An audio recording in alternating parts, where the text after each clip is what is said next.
विद्यार्थी मित्रांनो, मी गंगाधर हंडे आणि आपल्या सर्वांचे या आपल्या यूट्यूब चॅनलवर हार्दिक स्वागत करत आहे. तर मित्रहो, 21 मार्च 2020 रोजी महाराष्ट्र शासनाद्वारे इतिहास व राज्यशास्त्र या विषयाचा पेपर झालेला होता. मात्र पुढील काळात कोरोनाच्या वाढत्या प्रादुर्भावामुळे पुढील परीक्षा रद्द करण्यात आलेल्या होत्या. तर आज आपण या व्हिडिओमार्फत 21 मार्च 2020 रोजी इतिहास व राज्यशास्त्र या विषयाचा जो पेपर झालेला होता तो पेपर आज आपण उत्तरासह पाहणार आहोत. तर विद्यार्थ्यांनी हा पेपर काळजीपूर्वक पाहावा, कारण या पेपरमधील बरेच प्रश्न मार्च 2022च्या परीक्षेमध्ये येऊ शकतात. त्याचबरोबर यावर्षी कोरोनाच्या प्रादुर्भावामुळे जो 25% अभ्यासक्रम वगळण्यात आलेला आहे त्यावर आधारित जे प्रश्न होते त्या प्रश्नाऐवजी आपण इतर प्रश्नाचा या ठिकाणी समावेश करण्यात आलेला आहे. तर ही जी प्रश्नपत्रिका आहे ही प्रश्नपत्रिका एकूण 40 गुणांची असून यासाठी वेळ दिलेला आहे 2 तास. तर यामधील प्रश्न सुरू करण्या अगोदर ज्या काही सूचना आहेत त्या सूचना विद्यार्थ्यांनी ह्या काळजीपूर्वक वाचाव्यात. आणि त्यामध्ये प्रश्न पहिला जो आहे, प्रश्न पहिला अ आहे, तो म्हणजे दिलेल्या पर्यायापैकी योग्य पर्याय निवडून विधाने पूर्ण करा. हा प्रश्न 3 गुणांसाठी असेल. त्यामधील पहिले जे विधान आहे ते म्हणजे आधुनिक इतिहासाचा जनक टिंबटिंब यास म्हणता येईल. यासाठी पर्याय अ व्हॉल्टियर, ब रेने देकार्त, क लिओपोल्ड रांकी आणि ड कार्ल मार्क्स. तर याचे योग्य उत्तर आहे पर्याय क्रमांक अ व्हॉल्टियर. त्यानंतर दुसरे जे विधान आहे ते म्हणजे विज्ञान आणि इतर सर्वच ज्ञानशाखांची टिंबटिंब ही जननी मानली जाते. यासाठी पर्याय अ तत्वज्ञान, ब नीतिशास्त्र, क इतिहास आणि ड मानववंशशास्त्र. तर याचे योग्य उत्तर आहे पर्याय क्रमांक अ तत्वज्ञान. त्यानंतर तिसरे जे विधान आहे ते म्हणजे महाबळेश्वर जवळील भिलार हे टिंबटिंब गाव म्हणून प्रसिद्ध आहे. यासाठी पर्याय अ वनस्पतींचे, ब आंब्यांचे, क पुस्तकांचे आणि ड किल्ल्यांचे. तर याचे योग्य उत्तर आहे पर्याय क्रमांक क पुस्तकांचे. त्यानंतर प्रश्न पहिला ब जो आहे तो म्हणजे पुढीलपैकी प्रत्येक गटातील चुकीची जोडी ओळखून लिहा. हा प्रश्न 3 गुणांवर आधारित असून त्यामध्ये 3 गट दिले जातील. त्यापैकी पहिला जो गट आहे तो म्हणजे 1 विका राजवाडे मराठ्यांच्या इतिहासाची साधने, 2 स्वातंत्र्यवीर विदा Savarkar the Indian war of independence 1857 म्हणजेच 1857चे स्वातंत्र्य समर, आणि 3 पंडिता रमाबाई स्त्री पुरुष तुलना, आणि 4 महात्मा फुले गुलामगिरी. तर यापैकी चुकीची जोडी जी आहे ती म्हणजे पंडिता रमाबाई स्त्री पुरुष तुलना. त्यानंतर दुसरा जो गट आहे तो म्हणजे 1 दर्पण बाळशास्त्री जांभेकर, 2 केसरी बाळ गंगाधर टिळक, 3 दीनबंधू गोपाळ हरी देशमुख आणि 4 प्रभाकर भाऊ महाजन. तर यापैकी चुकीची जोडी जी आहे ती म्हणजे दीनबंधू गोपाळ हरी देशमुख.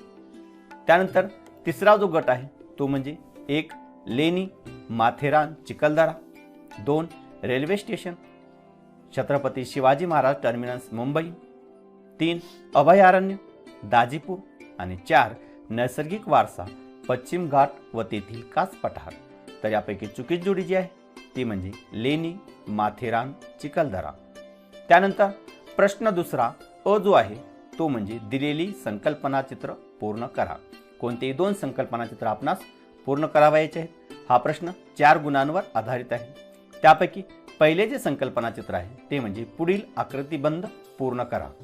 त्यामध्ये भारतातील जागतिक नैसर्गिक वारसा स्थळे आपणास लिहायची आहेत. या ठिकाणी 4 वारसा स्थळे आपणास लिहायची आहेत. त्यामध्ये पहिला आहे मानस वन्यजीव अभयारण्य, त्यानंतर दुसरा सुंदरबन राष्ट्रीय उद्यान, त्यानंतर तिसरं केवलदेवी राष्ट्रीय उद्यान आणि चौथं जे आहे ते म्हणजे नंदादेवी राष्ट्रीय उद्यान. अशा प्रकारे पहिला आकृतिबंध आपण पूर्ण केलेला आहे. त्यानंतर दुसरे जे संकल्पना चित्र आहे ते म्हणजे पुढील संकल्पना चित्र पूर्ण करा. यामध्ये आपणास बैठे खेळ लिहायचे आहेत. 4 बैठे खेळ आपणास लिहायचे आहेत. त्यापैकी पहिला जो बैठे खेळ आहे तो म्हणजे बुद्धिबळ, दुसरा पत्ते, तिसरा भातुकली आणि चौथा जो बैठे खेळ आहे तो म्हणजे सापशिडी. त्यानंतर तिसरे जे संकल्पना चित्र आहे ते म्हणजे पुढील संकल्पना चित्र पूर्ण करा. त्यामध्ये पर्यटनांचे प्रकार. तर पर्यटनाचे आपणास 4 प्रकार लिहायचे आहेत. त्यामध्ये पहिला स्थानिक पर्यटन, दुसरा प्रादेशिक पर्यटन, तिसरा राष्ट्रीय पर्यटन आणि चौथा जो पर्यटनाचा प्रकार आहे तो म्हणजे आंतरराष्ट्रीय पर्यटन. अशा प्रकारे प्रश्न दुसरा आपण या ठिकाणी पाहिलेला आहे. त्यानंतर प्रश्न दुसरा ब जो आहे तो म्हणजे थोडक्यात टिपा लिहा. कोणत्याही 2 टिपा आपणास सोडवायचे आहेत. हा प्रश्न 4 गुणांवर आधारित असून त्यामध्ये पहिली जी टीप आहे ती म्हणजे स्त्रीवादी इतिहास लेखन. तर याचे उत्तर 1. स्त्रीवादी इतिहास लेखन म्हणजे स्त्रियांच्या दृष्टिकोनातून केलेली इतिहासाची पुनर्रचना होय. 2. इतिहासाच्या लेखनात पुरुषवादी दृष्टिकोनाचा प्रभाव अधिक होता म्हणून त्यावर पुनर्विचार करावा आणि त्यात स्त्रियांचा अंतर्भाव करावा अशी भूमिका फ्रेंच विदुषी सिमॉन द बोवा हिने मांडली. त्यानंतर 3. त्यानंतर स्त्रीवादी इतिहास लेखन हा विचार स्वीकारला गेला. 4. स्त्रियांशी संबंधित नोकऱ्या, रोजगार, ट्रेड युनियन, स्त्रियांचे कौटुंबिक जीवन, स्त्री संस्था या सर्वावर सविस्तर संशोधन सुरू झाले. आणि 5. 1990 नंतर स्त्री हा एक स्वतंत्र सामाजिक वर्ग मानून इतिहास लिहिण्यावर भर दिला जाऊ लागला. या दृष्टिकोनाला स्त्रीवादी इतिहास लेखन असे म्हणतात. त्यानंतर दुसरा जो प्रश्न आहे टीप आहे ती म्हणजे वर्तमानपत्राचे स्वातंत्र्य संग्रामातील कार्य. तर याचे उत्तर भारतीय स्वातंत्र्य संग्रामाच्या काळात वर्तमानपत्रांनी पुढील कार्य केले. त्यामध्ये 1. लोकजागृती, लोकशिक्षण, भारतीय संस्कृती व इतिहासाची थोरवी वर्णन केली. त्यानंतर 2. सामाजिक, धार्मिक व राजकीय चळवळींना पाठिंबा देऊन साम्राज्यवादी धोरणांना विरोध केला. त्यानंतर 3. पाश्चात्य विद्या व शिक्षण जनतेपर्यंत पोहोचवून समाज प्रबोधनाचे कार्य केले. त्याचबरोबर 4. तत्कालीन सामाजिक आणि राजकीय प्रश्नांना वाचा फोडली. त्याचबरोबर समाजसुधारक नेते व संघटना यांचे विचार लोकांपर्यंत वर्तमानपत्रांनी स्वातंत्र्य चळवळीच्या काळात केलेले आहेत. त्यानंतर तिसरी जी टीप आहे ती म्हणजे खेळाचे महत्त्व स्पष्ट करा. तर याचे उत्तर खेळाचे पुढील दृष्टीने अनन्यसाधारण महत्त्व आपणास सांगता येतील. त्यामध्ये 1. खेळामुळे जीवनातील व्यथा व चिंता विसरल्या जातात. त्यानंतर 2. माणसाच्या मनाला विरंगुळा मिळतो. त्याचबरोबर मन ताजेतवाने व उत्साहित होते. त्यानंतर 3.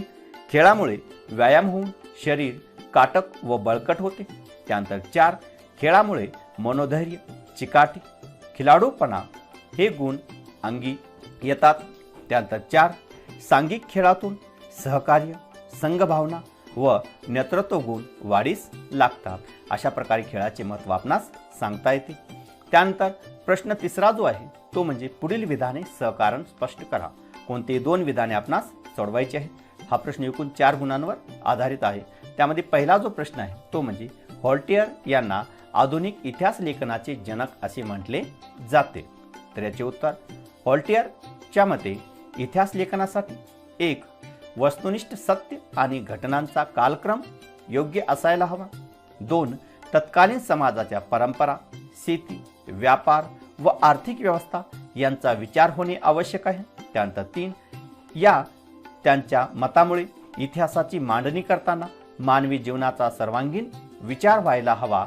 हा नवीन विचार पुढे आला म्हणून व्हॉल्टेयर याला आधुनिक इतिहास लेखनाचे जनक असे म्हणतात येईल. पुढील जे विधान आहे ते म्हणजे जागतिक वारसाच्या पदास पात्र ठरणारी स्थळे, परंपरा यांची यादी युनेस्कोद्वारा जाहीर केली जाते. तर याचे उत्तर 1. पूर्वजांनी निर्माण केलेल्या कलाकृती, परंपरा हा आपला सांस्कृतिक वारसा असतो. 2. त्याविषयी आपल्या मनात आपुलकी असते. 3. हा वारसा पुढील मानवी पिढ्यांच्या हितासाठी जपणे व त्यांचे संवर्धन होणे गरजेचे असते. आणि 4. काळाच्या ओघात हा ठेवा नामशेष होऊ नये आणि त्याचे जतन कसे करावे यांच्या दिशादर्शक तत्वांच्या आधाराने जागतिक वारसाच्या पदास पात्र ठरणारी स्थळे व परंपरा यांची यादी युनेस्को या जागतिक संघटनेकडून जाहीर केली जाते. त्यानंतर तिसरे जे विधान आहे ते म्हणजे वर्तमानपत्रांना इतिहास या विषयाची गरज पडते. तर याचे उत्तर 1. एखाद्या बातमीचा सविस्तर आढावा घेताना वर्तमानपत्रांना तिचा भूतकाळ शोधावाच लागतो. त्यानंतर 2. वर्तमानपत्रात काही सदरे अशी असतात की ती इतिहासावर आधारलेली असतात. अशा सदरातून भूतकाळातील आर्थिक, सामाजिक, राजकीय घटना समजतात. त्याचबरोबर 3 वर्तमानपत्रे भूतकाळातील घटना, युद्धे, नेते आदींची शताब्दी वा 50-75 वर्ष पूर्ण झाल्यास निमित्ताने लेख वा विशेष पुरवण्या करतात. अशा वेळी संबंधित घटनेचा भूतकाळ अभ्यासावा लागतो. आणि 4 दिनविशेषासारखी सदरे देतानाही पूर्वीच्या घटना माहीत करून घ्याव्या लागतात. म्हणून वर्तमानपत्रांना इतिहास या विषयाची गरज असते असे म्हटले तरी वावगे ठरणारे नाही. त्यानंतर प्रश्न 4 जे विधान आहे ते म्हणजे अभिलेखागारे व ग्रंथालये नियतकालिके आणि इतर प्रकाशने प्रसिद्ध करतात. तर याचे उत्तर 1 ग्रंथालये प्राचीन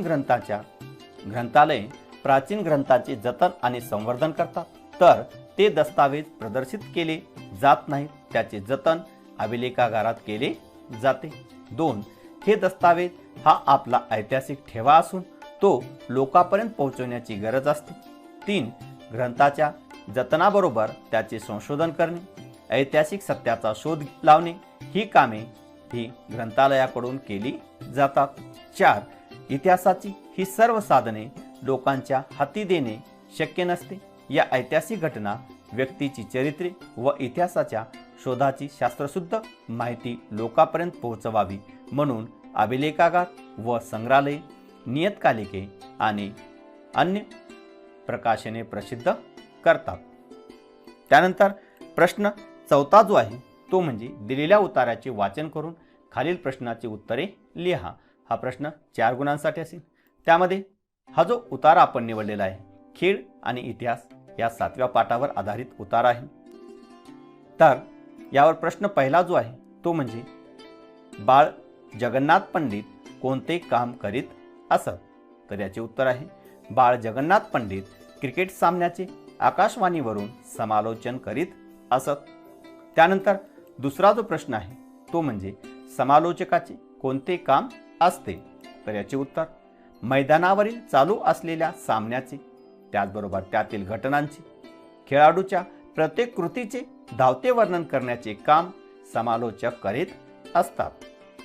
त्यानंतर तिसरा जो प्रश्न आहे तो म्हणजे बाळ जगन्नाथ पंडितांचे समालोचन का रंजक होत असे. तर याचे उत्तर 1 बाळ जगन्नाथ पंडित हे क्रिकेट सामन्याचे धावते वर्णन करण्याबरोबर तेथील मैदानाचा इतिहासही सांगत असत. त्याचबरोबर खेळाडू संबंधीची माहिती आणि इतिहास सांगत असत. त्यानंतर 3 त्या खेळाडूंनी पूर्वी केलेले विक्रम, त्या आठवणीही ते सांगत असत. त्याचबरोबर 4 खेळांचे व खेळाच्या इतिहासाचे उत्तम ज्ञान त्यांना होते. या गुणाबरोबरच त्यांची बोलण्याची शैलीही उत्तम असल्यामुळे बाळ जगन्नाथ पंडितांचे समालोचन रंजक होत असे.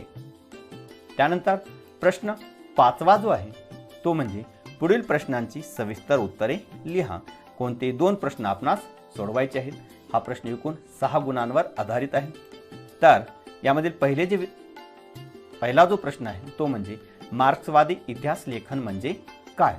तर याचे उत्तर स्वातंत्र्योत्तर काळात भारतीय इतिहास लेखनात जे नवे वैचारिक प्रवाह आढळून येतात त्यात मार्क्सवादी इतिहास लेखन हा एक प्रमुख प्रवाह आहे. त्यामध्ये 1 मार्क्सवादात वर्ग संघर्षावर भर दिलेला आहे. मार्क्सच्या विचारावर आधारित जे इतिहास लेखन केले गेले त्याला मार्क्सवादी इतिहास लेखन असे म्हणतात. त्यानंतर 2 मार्क्सवादी इतिहास लेखनात आर्थिक व्यवस्थेतील उत्पादनाची साधने, पद्धती आणि उत्पादनाच्या प्रक्रियेतील मानवी संबंध यांचा प्रामुख्याने विचार केलेला आहे. त्यानंतर 3 प्रत्येक सामाजिक घटनेचा सर्वसामान्य लोकांवर काय परिणाम होतो याचे विश्लेषण करणे हे मार्क्सवादी इतिहास लेखनाचे मुख्य सूत्र आहे. त्यानंतर दुसरा जो प्रश्न आहे तो म्हणजे लिखित साधनाचा अभ्यास करणाऱ्यांनी कोणते प्रशिक्षण घेण्याची आवश्यकता असते. लिखित साधनाचा अभ्यास करणाऱ्यांनी कोणते प्रशिक्षण घेण्याची आवश्यकता असते. तर याचे उत्तर इतिहासाच्या अभ्यासकाला लिखित साधनाचा अभ्यास करावाच लागतो. ही साधने हाताळताना त्याला खालील प्रशिक्षणाची आवश्यकता असते. त्यामध्ये एक, त्याला ब्राह्मी, मोडी, पर्शियन यासारख्या प्राचीन लिप्या आणि त्याचा विकासक्रम याचे ज्ञान हवे. त्यानंतर 2, तो ज्या काळातील घटनांचा अभ्यास करीत आहे त्या इतिहास काळातील समाजरचना व परंपरा याचे त्याने माहिती करून घेतलेल्या पाहिजेत. त्यानंतर 3, त्या काळातील साहित्य, लिहिण्याच्या पद्धती त्यांनी ओळख असावी. त्यानंतर 4, तत्कालीन संस्कृती, शासन व्यवस्था, राजसत्ता याचे त्याला प्राथमिक ज्ञान असावे. त्यानंतर 5, तत्कालीन चित्रशैली, शिल्पकला शैली आणि त्याचा विकासक्रम याचा त्याने अभ्यास केले पाहिजे. त्यानंतर 6, हे जे प्राचीन दस्तावेज तो हाताळणार आहे त्या कागदपत्राचा प्रकार, शाई व रंग, भृजपत्रे इत्यादी बाबत त्याला माहिती असावी. त्यानंतर 7, कोरीव लेखांसाठी वापरलेला दगड, स्वरूपाविषयीची माहिती त्याने अवगत केलेली असावी. त्यानंतर 8, त्याचा अभ्यास विषय संबंधी यापूर्वी झालेल्या संशोधनपर लेखन त्याने वाचलेले असावे. त्यानंतर 9, दस्तऐवजांची सफाई व संवर्धन यासाठी आवश्यक असणाऱ्या रासायनिक प्रक्रिया व त्यासाठी लागणारी उपकरणे व रसायने याची माहिती त्याला असावी. आणि 10वा जे प्रशिक्षण आहे ते म्हणजे संग्रहालयाच्या दालनामधील प्रदर्शन व्यवस्थापन आणि माहिती तंत्रज्ञान याने अभ्यासलेले असावे. त्यानंतर पुढील जो प्रश्न आहे तो म्हणजे पर्यटनाशी संबंधित व्यावसायिक क्षेत्र स्पष्ट करा. पर्यटनाशी संबंधित अशी पुढील व्यावसायिक क्षेत्रे आहेत. त्यामध्ये 1, पर्यटकांच्या राहण्यासाठी असणारी निवासस्थाने म्हणजेच लॉजेस चालविणे, ती बांधण्यासाठी संबंधित असणारे उद्योग. 2, खाद्यपदार्थाची दुकाने, हॉटेल्स, खानावळी इत्यादी उद्योग. त्यानंतर 3, हस्तउद्योग व कुटीर उद्योग आणि त्यांच्या विक्रीची दुकाने. त्यानंतर 4, हॉटेलांशी संबंधित दूध, भाज्या, किराणा इत्यादी शेती व पशुउद्योग. त्यानंतर 5, पर्यटकांच्या वाहतुकीसाठी असणारे बस, रिक्षा, टॅक्सी आदी उद्योग. त्यानंतर 6, प्रवासी एजंट, फोटोग्राफर, मार्गदर्शक म्हणजेच गाईड्स, ठिकाणाची माहिती छापणारे मुद्रक इत्यादी व्यवसायही पर्यटकांशी संबंधित असतात. त्यानंतर 4 जे विधान आहे ते म्हणजे वृत्तपत्रे सुरू होण्याआधीच्या काळात बातम्या लोकांपर्यंत पोहोचवण्यासाठी जगभर कोणते मार्ग अवलंबले जात असत. तर याचे उत्तर, वृत्तपत्रे सुरू होण्याआधीच्या काळात बातम्या लोकांपर्यंत पोहोचविण्यासाठी जगभर पुढील मार्ग अवलंबले जात असत. त्यामध्ये 1, इजिप्तमध्ये सरकारी आदेशांचे कोरीव लेख सार्वजनिक ठिकाणी लावून ठेवले जात असत. त्यानंतर 2, प्राचीन रोमन साम्राज्यात देशातील महत्त्वाच्या घटना सरकारी हुकूम कागदावर लिहून तो कागद प्रांतोप्रांती वाटत असत. त्याचबरोबर जुलियस सीझरच्या काळी ॲक्टा डायना म्हणजेच रोजच्या घटना नावाची वृत्तपत्रे रोममध्ये सार्वजनिक ठिकाणी लावत असत. त्याचबरोबर 3रा जो मुद्दा आहे तो म्हणजे चीनमध्ये 7व्या शतकात सरकारी निवेदन सार्वजनिक ठिकाणी लावली जात असत. त्याचबरोबर 4, इंग्लंडमधील लढायांची किंवा महत्त्वाच्या घटनांची पत्रके प्रवासी, फिरस्ते व अन्य लोकांना वाटत असत. त्याचबरोबर 5, अनेक राज्यात राज्यभरातील प्रतिनिधी राजाच्या आदेश जनतेपर्यंत व राज्यातील महत्त्वाच्या बातम्या राजापर्यंत पोहोचवत असत. त्यानंतर प्रश्न 6वा तो म्हणजे दिलेल्या पर्यायापैकी योग्य पर्याय निवडून विधाने पूर्ण करा. हा प्रश्न 2 गुणांसाठी आहे. प्रश्न 6व्या पासून पुढील जे प्रश्न आहेत ते प्रश्न राज्यशास्त्र या विषयावर आधारित आहेत. त्यामधील पहिले जे विधान आहे ते म्हणजे लोकशाहीचा गाभा म्हणजे टिंबटिंब. यासाठी पर्याय अ, प्रौढ मताधिकार, ब, सत्तेचे विकेंद्रीकरण, क, राखीव जागांचे धोरण आणि ड, न्यायालयीन निर्णय. तर याचे योग्य उत्तर आहे पर्याय क्रमांक ब, सत्तेचे विकेंद्रीकरण. आणि त्यानंतर दुसरे जे विधान आहे ते म्हणजे शेतकरी चळवळीची टिंबटिंब ही प्रमुख मागणी आहे. यासाठी पर्याय अ, वनजमिनीवर लागवड करण्याचा अधिकार मिळावा. ब. शेतमालाला योग्य भाव मिळावा. क. ग्राहकांचे संरक्षण करणे. आणि 3. धरणे बांधावे. तर याचे योग्य उत्तर आहे पर्याय क्रमांक ब. शेतमालाला योग्य भाव मिळावा. त्यानंतर प्रश्न 7वा जो आहे तो म्हणजे पुढील विधाने चूक की बरोबर ते सहकारण स्पष्ट करा. कोणती 2 विधाने आपणास सोडवायची आहेत. हा प्रश्न 4 गुणांवर आधारित आहे. त्यापैकी पहिले जे विधान आहे ते म्हणजे भारतीय लोकशाही जगातील सर्वात मोठी लोकशाही मानली जाते. तर याचे उत्तर हे विधान बरोबर आहे. कारण एक भारतीय संविधानाने स्वातंत्र्यपूर्व काळातील मतदानाच्या अधिकारासाठी असणारी सर्व बंधने रद्द केल्यामुळे मतदारांची संख्या वाढली आहे. त्यानंतर 2. संविधानाने स्वीकारलेल्या प्रौढ मताधिकाराच्या तरतुदीमुळे सर्व प्रौढ स्त्री पुरुषांना मतदानाचा अधिकार प्राप्त झालेला आहे. त्यानंतर 3. सुरुवातीस मताधिकारासाठी असणारी 21 वर्षाची अट 18 वर्ष पूर्ण अशी केल्यामुळे मताधिकार अधिक व्यापक झाला. मतदारांची एवढी संख्या जगातील कोणत्याच लोकशाही देशात नाही, म्हणून भारतीय लोकशाही ही जगातील सर्वात मोठी लोकशाही मानली जाते. त्यानंतर दुसरे जे विधान आहे ते म्हणजे राजकीय पक्ष शासन व जनता यांच्यातील दुवा म्हणून काम करतात. तर याचे उत्तर हे विधान बरोबर आहे. कारण नंबर 1. राजकीय पक्ष जनतेच्या मागण्या आणि गाऱ्हाणी शासनापर्यंत पोहोचवण्याचे कार्य करतात. त्यानंतर 2. शासन पक्षामार्फत आपल्या धोरणांची योजनांची माहिती जनतेपर्यंत पोहोचवून त्याचा या कार्यक्रमाचा पाठिंबा मिळवतात. त्यानंतर 3. या धोरणावरील जनतेच्या प्रतिक्रिया सरकारला सांगण्याचे कामही राजकीय पक्ष करतात. अशा प्रकारे राजकीय पक्ष शासन व जनता यांच्यामधील दुवा म्हणून काम करत असतात. त्यानंतर तिसरे जे विधान आहे ते म्हणजे चळवळीला खंबीर नेतृत्वाची गरज नसते. तर याचे उत्तर हे विधान चूक आहे. कारण नंबर 1. कोणतीही चळवळ नेतृत्वामुळेच क्रियाशील राहते आणि व्यापक बनते. चळवळीचे यशापयशी खंबीर नेतृत्वावरच अवलंबून असते. त्यानंतर 2. चळवळीचा कार्यक्रम, आंदोलनाची दिशा आणि तीव्रता किंवा कमी अधिक करावयाची याबाबत खंबीर नेतृत्वच योग्य निर्णय घेऊ शकतो. आणि 3. खंबीर नेतृत्व लोकांपर्यंत पोहोचवून जनाधार मिळवू शकतो व चळवळीची परिणामकारकता वाढवू शकतो. म्हणून चळवळीला खंबीर नेतृत्वाची गरज असते. त्यानंतर प्रश्न 8वा अ जो आहे तो म्हणजे पुढील संकल्पना स्पष्ट करा. कोणतीही एक संकल्पना आपणास स्पष्ट करावयाची आहे.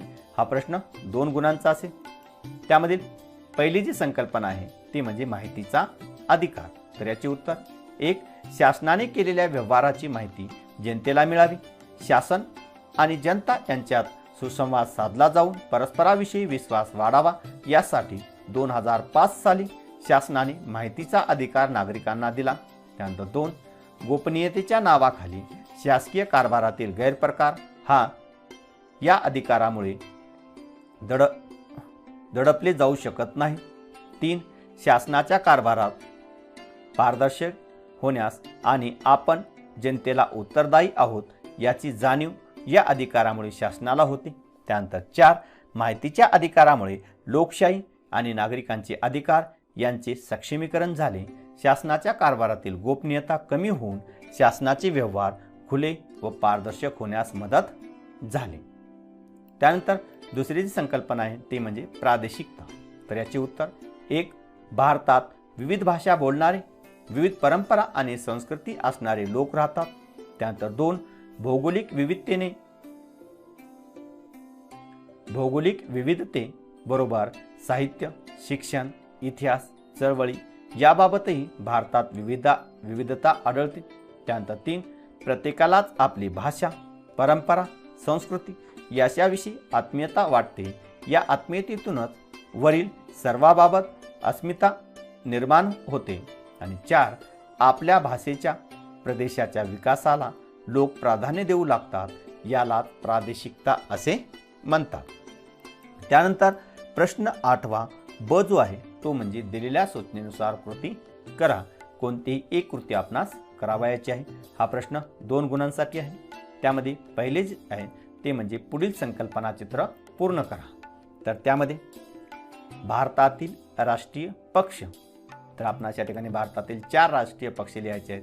त्यामध्ये 1 राष्ट्रवादी काँग्रेस पक्ष, त्यानंतर 2 भारतीय जनता पक्ष, त्यानंतर 3 भारतीय राष्ट्रीय काँग्रेस पक्ष आणि 4 बहुजन समाज पक्ष. त्यानंतर दुसरे जे संकल्पना चित्र आहे ते म्हणजे पुढील संकल्पना चित्र पूर्ण करा. ते म्हणजे डॉक्टर राजेंद्रसिंह राणा यांचे कार्य.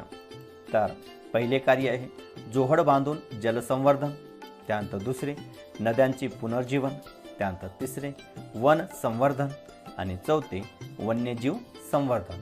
अशा प्रकारे डॉक्टर राजेंद्रसिंह राणा यांचे कार्य आहे. त्यानंतर प्रश्न 9वा, पुढील प्रश्नांची थोडक्यात उत्तरे लिहा.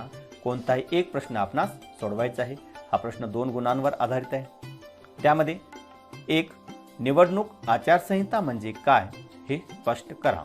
तर याचे उत्तर 1 निवडणुका जाहीर झाल्यापासून निर्णय घोषित होईपर्यंत सरकार, राजकीय पक्ष, उमेदवार व मतदार यांनी कोणत्या नियमाचे पालन करावे व कोणते वर्तन करू नये यासंबंधी जी नियमावली निवडणूक आयोगाकडून जाहीर केली जाते त्या आचार नियमावलीस निवडणूक आचारसंहिता असे म्हणतात. त्यानंतर 2 निवडणुकीच्या काळात गैरप्रकार होऊ नये म्हणून आचारसंहिता घोषित केली जाते आणि त्यामुळे निवडणुका खुल्या वातावरणात व निष्पक्ष पद्धतीने घेतल्या जातात. त्यानंतर 2 स्वातंत्र्यपूर्व काळात स्त्री चळवळी कोणत्या सुधारणासाठी लढत होत्या. तर याचे उत्तर स्वातंत्र्यपूर्व काळात पुढील सुधारणासाठी स्त्री चळवळी लढत होत्या.